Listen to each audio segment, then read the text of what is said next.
Queridos irmãos de Jesus, bom dia a todos. Bom dia. Que a paz do Mestre esteja conosco, todos nós, a partir desse instante, juntos, com um só pensamento, nós possamos encontrar o que viemos aqui buscar, né? Para que a gente possa continuar a nossa caminhada em busca da evolução espiritual, do progresso, porque é assim que nós conseguimos tornar a humanidade um pouco melhor. Eu estava lembrando agora o Aldemir estava falando aqui, né, dessa coisa do desapego, né, as coisas, vamos supor, as roupas, né, e as doações do bazar, né, e realmente esse desapego tem que haver, né, porque senão fica difícil. Se não for doar aqui, pode doar em outro lugar, sem problema. Mas é preciso que haja esse desapego, né? E ele foi muito feliz quando ele colocou que quando você tira uma camiseta de um lugar, né, para doar, automaticamente você já vai na loja, né, já compra outra, já põe no lugar, né? Mas nem todo mundo pensa assim, né? Eu estava me lembrando agora, eu já contei isso aqui, mas nunca eu vou repetir, até porque quando eu contei, às vezes não estava todo mundo aqui, né? Nós tínhamos uma assistida aqui da casa que uma vez ela reclamou que o marido usava uma bermuda há mais de 15 anos, todo domingo ele colocava aquela mesma bermuda, né? E ela já não aguentava mais a mesma bermuda durante mais de 15 anos. E ela catou essa bermuda escondida dele e veio e doou no bazar. Quando ele procurou a bermuda no domingo, que não achava a bermuda, ela foi obrigada a confessar, ela não aguentava mais, eu doei lá no bazar do Luiz. Vocês acreditam que ele veio atrás da bermuda no bazar? É sério, é sério. Tinha tanto apego emocional para aquela bermuda. A gente conta isso aí até para descontrair, apesar de ser verdade, mas é preciso que realmente haja esse desapego, né? Porque o que não vale para a gente, para uma outra pessoa, às vezes tem muita validade, né? Então é preciso. E aqui nós não vamos ensinar a acontecer o milagre, né? Cada vez que a gente vem à casa espírita, nós tentamos, na medida do possível, passar a mensagem para que o milagre aconteça. Mas o milagre tem que partir de dentro de nós mesmos, né? A chamada reforma íntima, que é de dentro para fora. E todos nós que estamos presentes aqui, que fomos enviados aqui pela misericórdia divina, né? Então foi Deus que nos trouxe até aqui, né? Foi Deus que permitiu que nós, com as nossas próprias pernas, né, pudéssemos caminhar e chegar aqui, né? Então, esta é a verdadeira beleza da vida, que muitas vezes a gente esquece até de agradecer. E é preciso que a gente entenda que nós temos muito mais que agradecer do que pedir, né? Então, quando a gente vai lá na caixinha de vibrações, a gente pode pedir alguma coisa. E muitas vezes pode se pensar assim, mas por que eu vou pedir se Deus já sabe? Deus tem o poder de saber o que eu quero ou o que eu preciso. Mas Deus quer que nós tenhamos a simplicidade, a humildade, a dignidade de pedir, para que Ele, na medida do possível, Ele possa nos atender. Então, quando a gente for lá na caixa de vibração, a gente pode pedir, mas na verdade nós temos muito mais que agradecer. Hoje nós vamos falar da obsessão e desobsessão. Uma é a causa, a segunda está aí, é a solução. Então, a partir do momento que a gente quebra essas amarras, a gente passa a ser mais feliz, a gente passa a ser mais tranquilo. E tem um irmão aí que inicia falando, é o Emílio de Miranda, né? Ele já publicou esse livro aí em tantos dos outros, né? E ele fala: qualquer abordagem à complexa problemática da obsessão deve começar, a meu ver, com uma atitude preliminar de humildade e amor fraterno. É preciso mesmo que a gente comece com essa atitude, que a gente tenha amor, para que a gente possa realmente sair dessa obsessão. E quando a gente fala em obsessão, de forma quase que imediata, se pensa que a obsessão ela só parte do espírito, né? Que ela só parte do desencarnado para com a gente também, mas não necessariamente é assim. Por exemplo, vamos falar um pouco da atualidade. Nós temos os feminicídios que têm acontecido aí ultimamente, né? Não precisamos nem falar, né?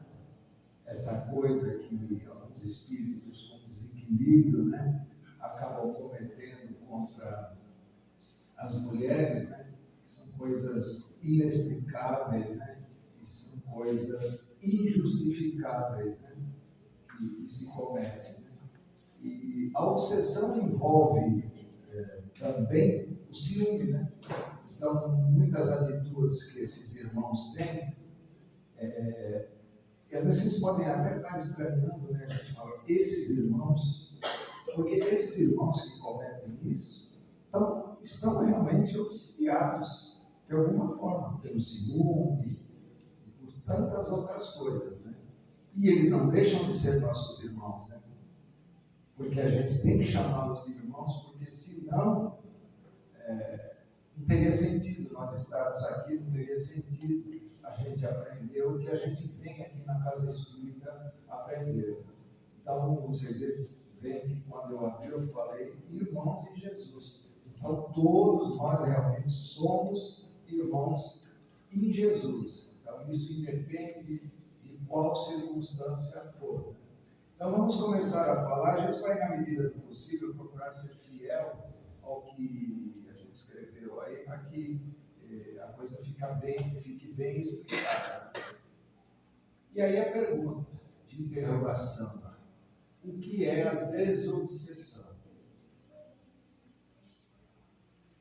É o nome de um conjunto de técnicas utilizadas com o objetivo de eliminar as causas, como eu disse no início. Essa é uma causa, as desobsessões são as soluções. E as consequências das obsessões. A desobsessão é, em todos os sentidos, um processo de libertação, tanto para o algoz quanto para a sua vítima. Testemunhos de Chico Xavier. E aqui embaixo, falando de algoz, é preciso que a gente entenda, e a gente na maioria das vezes não compreende, que se hoje nós somos vítimas, possivelmente nós tenhamos sido algozes. Em outra circunstância, tenhamos sido algozes. Eu já contei aqui também, vou contar de novo. Vocês devem se lembrar, todos nós, acho que quase todo mundo se lembra, de alguns anos atrás, acho que uns 5, 6, 7 anos atrás, mais ou menos, teve um caso lá no Rio de Janeiro, daquele menininho que a mãe foi assaltada, estava no carro com ele, e eles arrastaram o menino por quilômetros, 2 quilômetros, 3 quilômetros.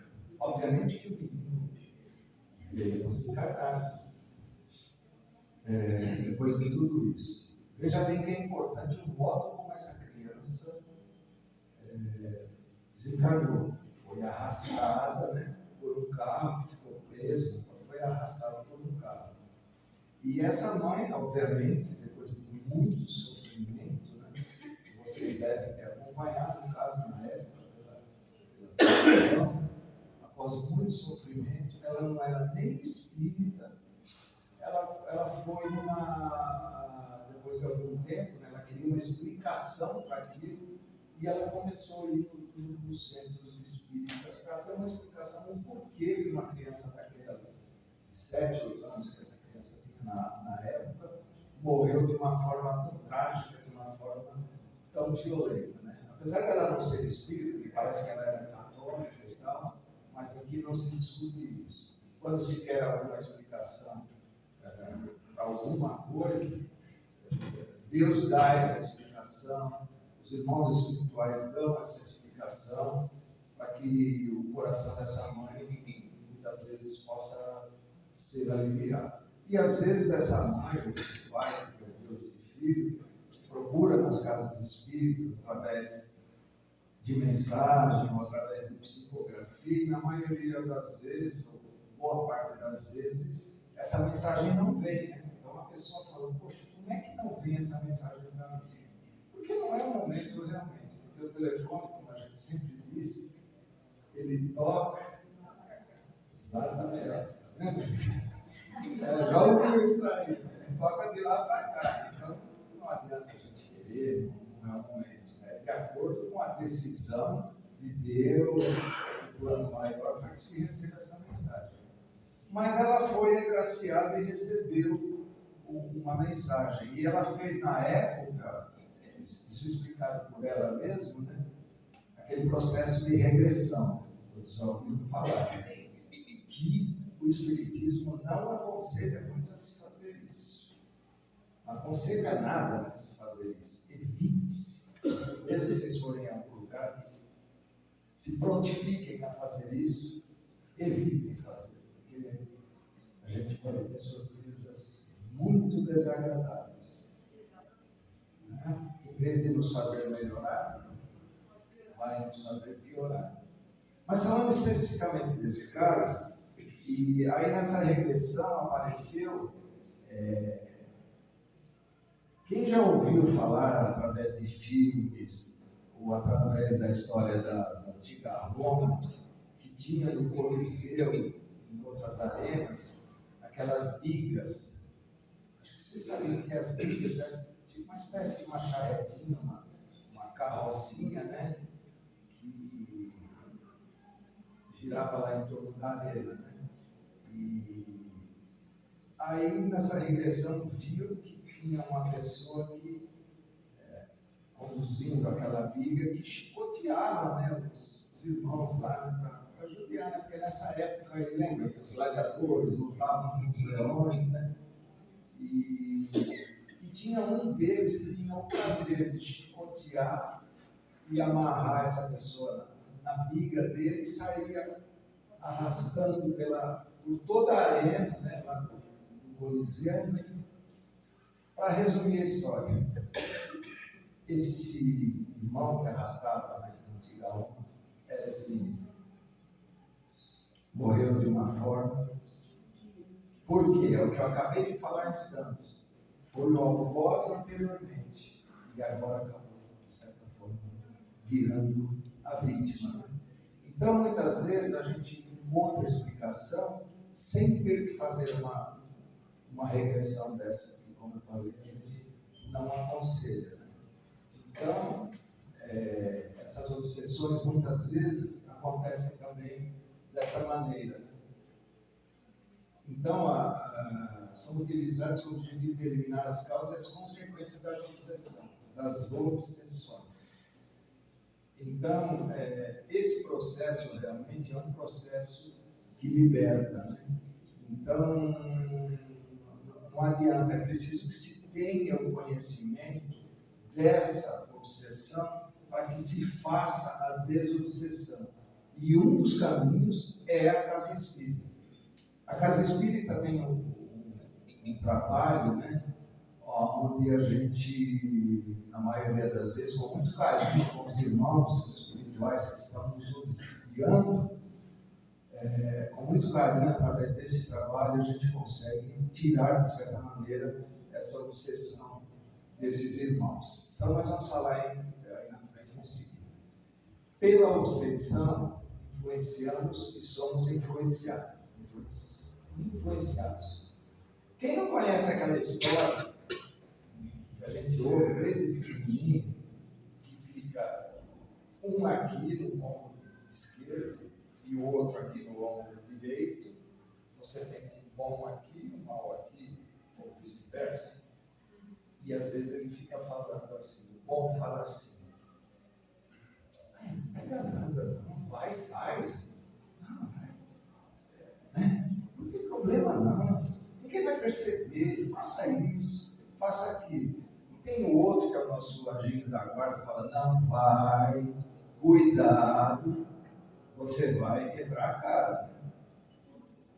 Às vezes a gente obedecemos esse que nos aconselha para o bem, mas muitas vezes a gente ouve o que tenta nos conduzir para o mal. Né? Então cabe a nós, através do nosso livre-arbítrio, decidir a qual nós devemos ouvir, a qual nós devemos seguir. Né? Se nós seguirmos esse aqui, aí é que começa muitas vezes uma obsessão terrível que a gente tem no trabalho danado. Então, por isso que nós influenciamos e somos influenciados. A gente, mesmo estando vivo, os espíritos interagem entre si de todas as maneiras. E os espíritos interagem entre si para influenciar e para ser influenciado com o encarnado aqui na Terra. Então, muitas vezes, esse ódio que às vezes a gente pode ter de alguma pessoa, por nós imaginarmos que ele nos fez alguma coisa, na nossa visão curta, na nossa visão pequena, a gente imaginar que ele nos fez alguma coisa e a gente começa a desencadear um ódio por essa pessoa terrível. A gente começa a desejar o mal para essa pessoa. Quantas vezes você ouve uma frase, tomara que fulano, aí a gente não pode nem falar, né? Aí a gente deseja esse mal para essa pessoa. Isso é o que você está fazendo? É uma obsessão em cima daquela pessoa. Pelo outro lado também, o outro também pode estar fazendo a mesma coisa. Por isso que diz aqui, somos influenciáveis e influenciados. Né? Então, é por isso que a gente tem que tomar muito cuidado com isso. Por quê? Pelos familiares. Aí alguém pode dizer assim, caramba, alguém da minha família vai estar me obsidiando? Vai sim. Vai sim. Muitas vezes é a sogra.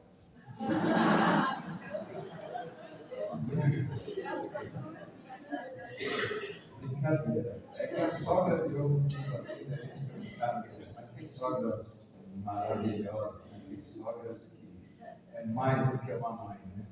Mas é que a gente não pode deixar de registrar esse folclore que é falar da sogra, né? Então é complicado, é difícil. Eu tinha um amigo que tinha uma sogra que chamava Esperança. Ele falou, o que eu faço? É a última que morre. Então, a gente brinca, tudo. É o cunhado, né, que enche o caneco no final de semana. Começa. Então, tem esses tipos de obsessão. Né? Os amigos, um amigo pode obsidiar alguém. Tá briga pra caramba, você deve ter uma sogra igual. Não tem, não? Não tem uma sogra assim. Pelos amigos, né, por incrível que pareça. Né? Os amigos podem te obsidiar no seu trabalho, no seu emprego, né? Puxando o seu tapete de alguma forma, né? Como se diz popularmente. Né? E às vezes você já está trabalhando na empresa há 15 anos, 20 anos, e entra uma pessoa lá para trabalhar, depois de 1 ano, 2 anos, ele recebe uma promoção e você que está lá 15, 20 anos não recebe essa promoção. É porque o outro está muito mais esforçado do que você. E você que está lá 15, 20 anos, se acomodou. E você começa a protestar, achando aquilo tudo muito injusto. Por que ele chegou agora 1 ano e eu já estou há 20 anos aqui, eu não recebi essa promoção? E aí você começa a obsidiar ele. De alguma forma você começa a obsidiar ele através do quê? Através do pensamento. E o pensamento ele tem um poder fantástico, tanto para o bem como para o mal. Quando nós fazemos as vibrações, vocês que estão vindo aqui na Casa Espírita, nós estamos usando a mente para o bem, quando a gente vai até os hospitais, né, vibrando pelos doentes, até os orfanatos, até os asilos, a gente está usando para o bem. Mas a mente é tão poderosa que ela é usada também muitas vezes para o mal. Só que o mal, na maioria das vezes, ele é bastante momentâneo. E o bem é mais duradouro. E eu quero crer que o bem é feito com muito mais frequência do que a gente fala ou do que a gente imagina. Porque o mal, o que é? É a ausência do bem. E a ausência do bem, ela pode ser momentânea. A partir do momento que nós nos reformarmos intimamente e nos conscientizarmos. Pelos companheiros de jornadas, com ideias, porque de vez em quando chegam os companheiros no nosso ouvido com umas ideias, mirabolantes. Então eles podem realmente nos influenciar nesses casos. Pensamentos, atitudes, e o exemplo que ele às vezes nos dá, os maus exemplos que às vezes ele nos dá. Então, aí nós somos vítimas dessa obsessão. E também, pelo outro lado, nós sofremos a influência dos espíritos. Porque a gente sempre fala dentro do espiritismo, reconcilia-te com o teu inimigo enquanto está caminhando lado a lado com ele. Porque se esse irmão ou irmã partir para o outro lado da vida, ele com certeza vai influenciar pelo lado negativo. Então, é essa educação que nós fazemos aqui, por exemplo, no trabalho de quinta. Ou seja, a gente doutrina esse espírito que está influenciando determinada pessoa para que ele pare com essa influência. Mas nós não pegamos para isso um pedaço de madeira e descemos a lenha nele, como se diz na Bíblia. Não. Nós não tratamos esse espírito, apesar de quando ele incorpora, ele aparece aí, ele aparece revoltado, ele aparece às vezes gritando, às vezes falando coisas inimagináveis, mas ele é tratado com o mesmo carinho como qualquer outra pessoa que a gente quisesse fazer bem, porque na base da violência, do grito, do espancamento, a gente não consegue tirar de ninguém nenhum espírito que realmente esteja influenciando. E aí todo mundo sabe que a influência é o poder que uma pessoa exerce sobre a outra, tanto o encarnado como o desencarnado. Alguns fatores que levam à obsessão. É preciso que a gente preste bastante atenção nisso, porque a gente, quando não tem conhecimento, a gente imagina que é outra coisa, e a gente fica se perguntando, por que fulano é assim comigo? Por que ciclano é assim comigo? Entendeu? Então a gente tem que realmente procurar, nesse caso, procurar ajuda.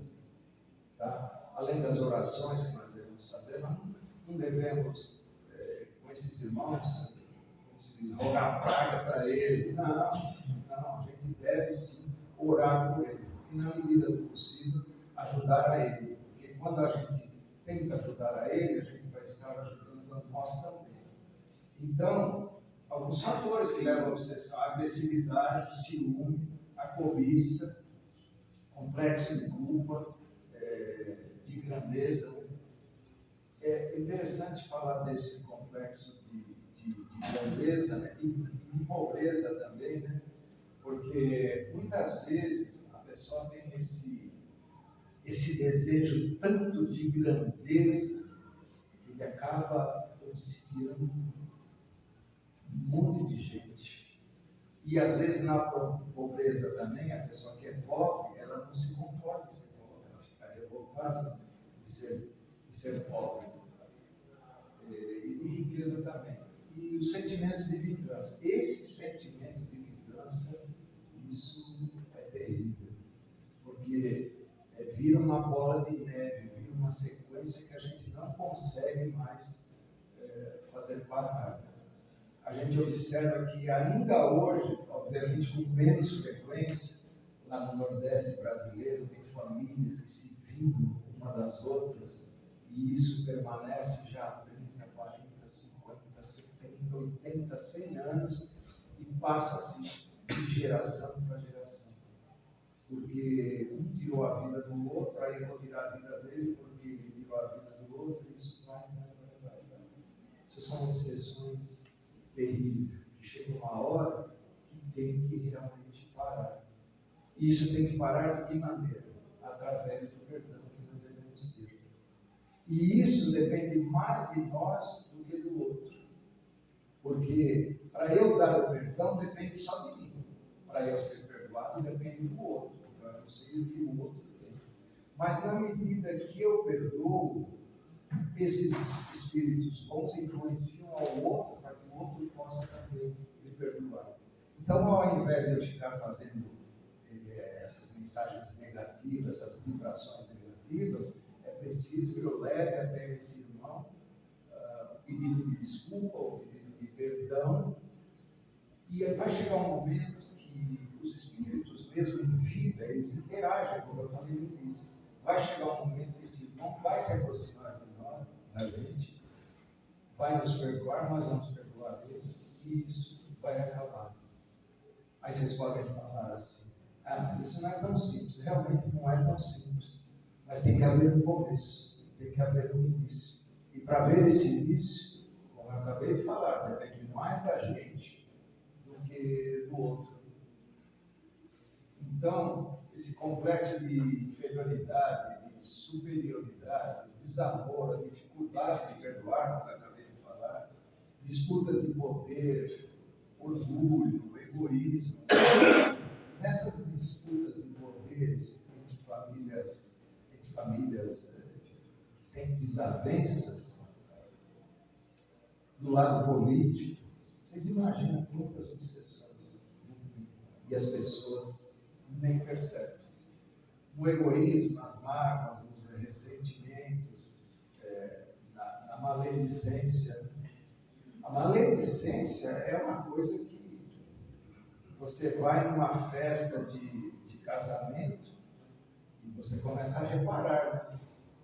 Você começa a reparar no vestido da outra, você começa a reparar no terno que o outro foi, no sapato que o outro foi. Você começa a ir nos cantinhos e falar um monte de abobrinha, como se diz na gíria, né? Então, isso é maledicência. Então, a gente precisa se corrigir também nesse sentido. E o pessimismo, a raiva, rancores, né? Envolve os sentimentos de vingança, vaidade, avareza, vícios, fumo, alcoolismo, drogas, etc. O alcoolismo, né? Quem já não conhece o cara que vai beber no bar e dá um pouquinho para o santo, né? Não é assim que ele fala? Joga um pouquinho para o santo, né? Então, você vê que já tem um lado espiritual envolvido, ele já está dando para o santo, né? Ou seja, ele está sendo influenciado por causa da bebida, né? Então, se ele desencarna dessa maneira, ele vai chegar lá do outro lado querendo tomar bebida, vinho, ou sei lá o que for. Ele vai chegar lá desse lado. Quem assistiu o filme Ghost, acho que todos nós assistimos o filme Ghost. Aliás, mais de uma vez, né? Cada 15 dias o filme Ghost passa na televisão. Que viu aquela cena do cara no metrô, né? Que fumava, e tinha um cigarro, querendo pegar o cigarro. Né? Então ele chega lá do outro lado da vida, exatamente igual ele estava aqui. Né? Então é preciso que tanto aqui como lá, que ele modifique esse pensamento, esse patamar. Senão, ele vai, lá do outro lado também, continuar sendo obsidiado pelos espíritos que lá estão, que querem prejudicar ele. Então, e por aí vai, né? Nas drogas também, né? No fumo, né? Eu vou exemplificar um caso meu, porque eu posso falar por mim, né? Eu estou nessa casa aqui há mais de 30 anos. E eu fumava. E quando eu comecei a frequentar a casa, ainda durante uns 3 ou 4 anos, eu continuei fumando.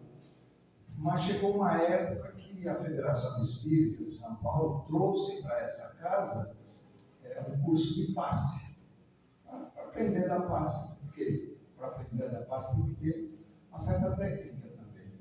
E aí eu fiz esse curso para dar passe. E aí terminou o curso, eu estava fumando ainda, e eu comecei a dar passe. Mas eu estava me sentindo mal. Porque eu sentia e eu percebia que eu estava doando fluidos que não eram muito bons. Né? Eu poderia continuar fumando? Poderia. Obviamente que eu poderia. Ninguém me proibiu aqui de parar de fumar. Poderia, através do meu livre-arbítrio. Mas eu começava a me sentir tão mal fumando e dando passe que eu ficava imaginando. Poxa, eu vou dar passe na pessoa, eu sinto o cheiro. A pessoa pode estar sentindo o cheiro de cigarro. Eu vou estar doando fluidos, meus fluidos espirituais, que não são muito bons, muito fortes, muito saudáveis. Né? E aí eu resolvi parar de fumar. Instantaneamente. Parei. Já tem quase 30 anos que eu não fumo. Entendeu? Isso não é uma crítica a quem fuma.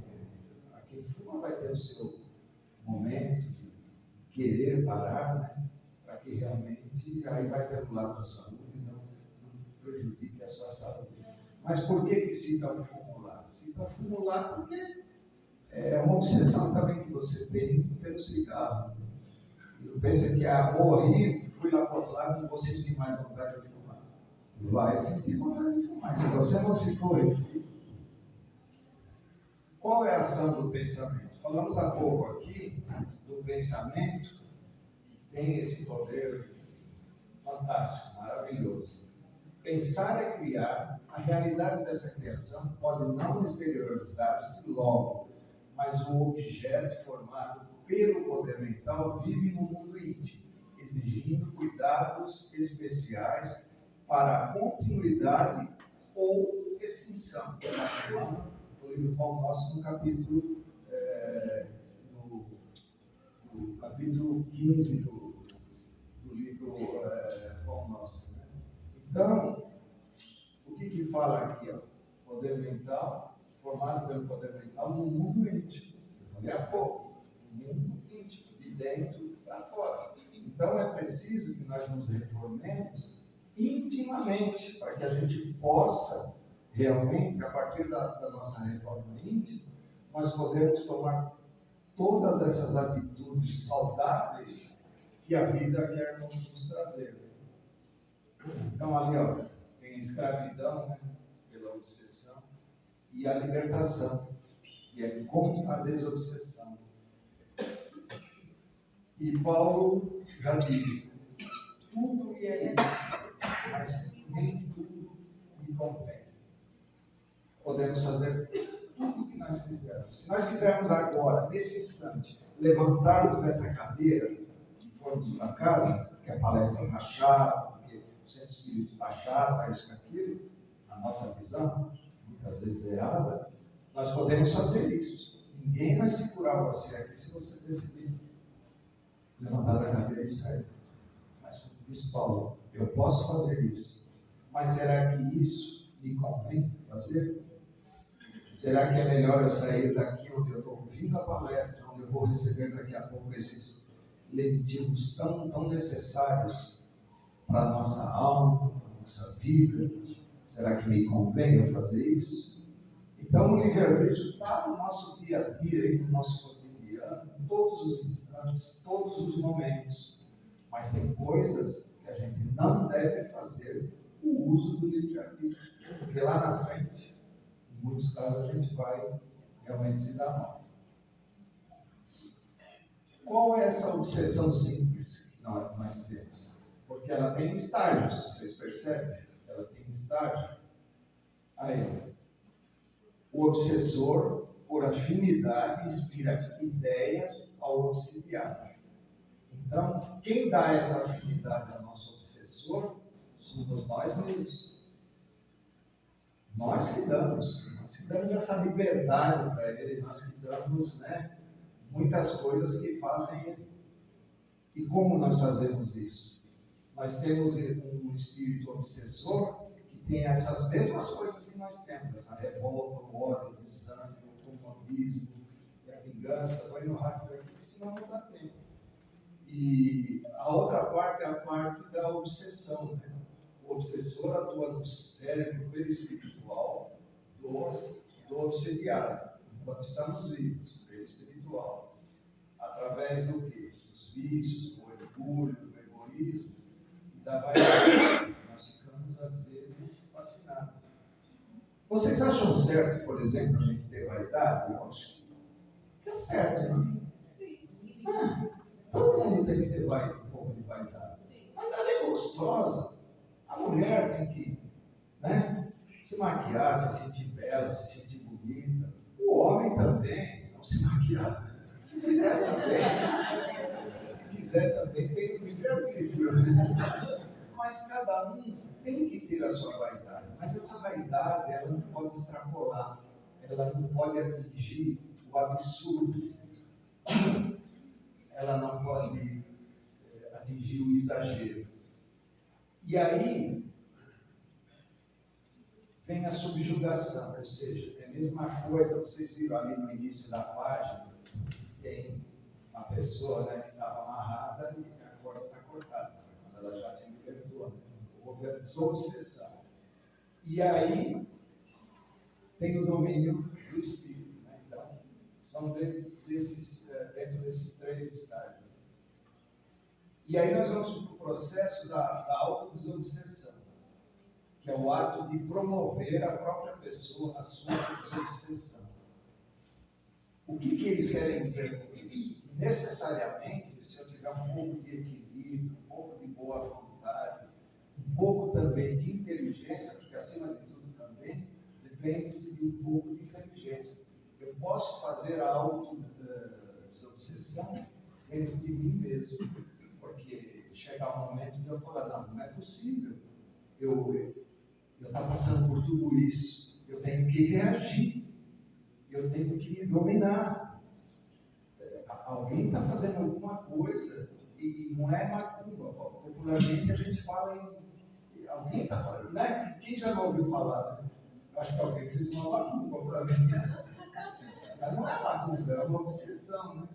Na realidade, essa palavra macumba, ela tem uma origem que pouca gente conhece. Né? Essa palavra macumba vem do dialeto africano. Na época da escravidão, tinha os escravos que fugiam dos senhores, das fazendas. Eles fugiam, né? Os outros escravos deixavam, porque eles estavam fugindo pela estrada, né? Aí, e os outros companheiros, os outros escravos, costumavam deixar comida assim nas encruzilhadas, porque como eles estavam fugindo, dava fome neles, né? Então deixavam comida para que eles, quando passassem e fugindo, eles comessem. Então macumba no dialeto africano quer dizer comida. Entendeu? Então, vocês falam, é uma macumba. Por isso que, através dessa história, vocês veem, às vezes, nas encruzilhadas, né? Na encruzilhada, você vê, eles acham de barra. Não vamos explicar esse assunto, não dá ibope para isso aí. Entendeu? Então, é preciso que você conheça a origem das coisas para você também poder fazer, poder entender. Né? Então, você pode tirar de dentro de si essa obsessão, que seria a autodesobsessão. Através do quê? Eu já falei há pouco, através da reforma íntima, tal como esclarece a doutrina espírita. Então, na medida que a gente vem aqui, como todos nós estamos aqui hoje, se a gente tiver com alguma obsessão, na medida da nossa fé, na medida do possível, automaticamente nós já estamos fazendo essa autodesobsessão de nós mesmos, dentro da doutrina espírita. Então, isso é milagre? Não é milagre, gente. Isso é normal, depende da gente. E a casa não está aqui para prometer um milagre para ninguém. Se você não quiser que o milagre aconteça dentro de si, dentro das suas vidas, dentro da sua família, dentro do seu cotidiano, Não depende de nós. Aqui a gente pode dar, como se diz na gíria, o pontapé inicial. Mas cabe a cada um de nós seguir ou não os conselhos que se dão aqui, as orientações que se dão aqui. Porque a orientação que a gente está dando aqui hoje, um dia lá atrás a gente já recebeu. E vocês vão ter a possibilidade de, no futuro, às vezes nem muito distante, estar dando aqui em cima essas mesmas orientações que a gente dá. Então ninguém é inferior, ninguém é superior, apenas nós somos os portadores da boa nova, para levar a todos vocês e aos irmãos espirituais que estão aqui, um ensinamento para que a gente possa ter uma tranquilidade maior, uma tranquilidade melhor. Eu tenho toda a certeza. Tem alguém sentado do vosso lado? Não é assombração. Não é. São espíritos que já desencarnaram e estão aqui também, aprendendo. Tá? Estão aqui com a gente. Então a vida continua. Se eles quiserem aprender, eles receberam autorização para estar aqui, eles vão aprender. Se não quiserem, como a gente que está encarnado, também não vão aprender. Tá? É o ser humano lutar para dominar as suas más tendências e inclinações. Todos nós que aqui estamos temos as nossas más tendências. Eu tenho alguma má tendência. Todos, cada um de nós tem má tendência. Cada um de nós tem. Cabe a nós percebermos essas más tendências que nós temos e corrigi-las.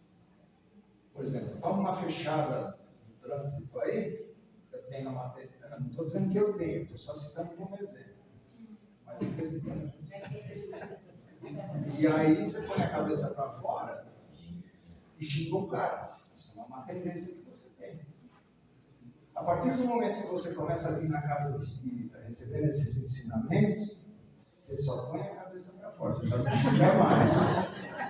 Entendeu? E na medida que você vai crescendo, você vai evoluindo, nem a cabeça para fora você já não põe mais. Né? Vai com Deus, exatamente. Porque você aprende. Por isso que a gente aconselha aos cursos, ainda mais uns 5 minutinhos aí, dá mais uns 5 minutinhos aí, porque estou contando os caos aí. Você entendeu? Então, nós temos que corrigir essas más tendências que nós temos, que todos nós temos. A partir do momento que a gente percebe essas más tendências e corrige elas, a gente começa a marcar um encontro com a felicidade. A gente começa a crescer e a gente começa a progredir. Né? E más tendências e inclinações também.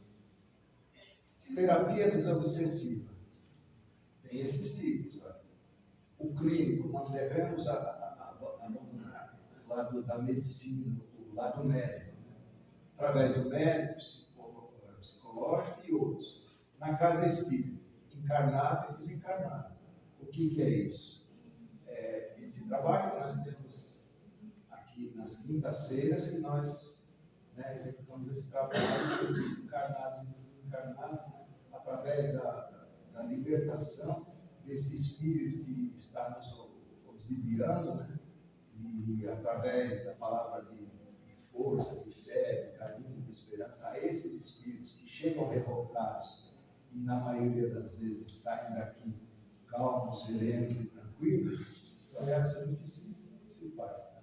E a de familiar, né? Que é de parentes e amigos. Né? E a desobsessão. Como o Espiritismo não pode auxiliar? Esclarece sobre o obsessor e o obsidiário. É isso que nós estamos fazendo aqui hoje, nesse instante. Para que se alguém perguntar, vocês já sabem até responder. Ou para que vocês se comportem de maneira adequada pelo que foi dito aqui, pelo que foi aprendido aqui. Demonstra a importância da participação do enfermo. Por isso que eu falei, é preciso que o enfermo, espiritualmente, ele esteja preparado, ele participe, ele se esforce. Porque não adianta fazermos todo o trabalho se não houver boa vontade do enfermo. Utiliza a terapêutica espiritual para a cura da desobsessão. Terapêutica espiritual. Aí entrou realmente o lado espiritual. E através do quê? Essa profilaxia. Você quer profilaxia? É difícil. Na realidade, né, é esse trabalho de libertação para que se evite males, para que se evite doenças, né? Porque, na verdade, a gente primeiro adoece a alma, depois o corpo adoece. É preciso que a gente faça de tudo para não adoecermos a nossa alma. E através do quê? Através da prece, que é super importante, das reuniões públicas e de estudos, reuniões públicas que estamos aqui hoje, os estudos, e todos nós somos convidados a cada um, para que a gente possa se aprofundar mais dentro da área espírita, através dos estudos, no atendimento fraterno, quando vocês são recebidos aqui, um bom dia, boa tarde, boa noite, recebem um abraço nosso, um abraço da espiritualidade amiga, a laboterapia, né, que é esse trabalho também, a reforma íntima, voltou a falar aí de novo, tratamento da obsessor na reunião mediúnica, para assegurar a libertação da vítima da obsessão, indispensável se torna que o espírito obsessor seja levado a renunciar aos seus desígnios. Isso cabe aos médiuns, né, que fazem a desobsessão, né, fazer isso dentro desse trabalho espiritual. Isso não pode ser feito em casa ou no campo de futebol, né? Isso tem que ter um lugar adequado, um momento adequado. E que o arrependimento desponte nele, assim como o desejo do bem por meio de instruções habilmente ministradas. Habilmente ministradas com o objetivo de dar educação moral. Tá? Está aí na Gênesis. E a dica do Emílio, né, que falou aí que o obsessor não deve ser arrancado à força ou expulso. Né? Eu brinquei e falei, deve dar um monte de pancada, né, para tirar nela dele. Tem que chegar no ouvido dele, né, com muito amor, né, com muito carinho. Né? Porque se não fizermos isso, nós vamos estar sendo incoerentes com aquilo que nós pregamos. Né? Então, nada de violência. A luta contra o mal. Tadeu não consegue expulsar espíritos perturbadores que subjugavam uma pobre demente. Se procuras realizar o reino de Deus no coração, por que reclamas no adversário em primeiro lugar? Ninguém pode dar a outro aquilo que ainda não possua no coração. Reconciliai-vos mais depressa com o vosso adversário enquanto estáis com ele no caminho. Eu falei já anteriormente. É preciso que essa reconciliação seja feita aqui. Porque uma pessoa que parte daqui com ódio, com raiva da gente, é possivelmente um obsessor que está surgindo em nossas vidas. Então, na medida do possível, é preciso que a gente se reconcilie com ele aqui. Quando a alma está feliz, a prosperidade cresce, a saúde melhora, as amizades aumentam, enfim, o mundo fica de bem com você. O mundo exterior reflete o universo interior. Olha, quem foi que disse isso aí? Foi qualquer um, Mahatma Gandhi. Tá bom, gente?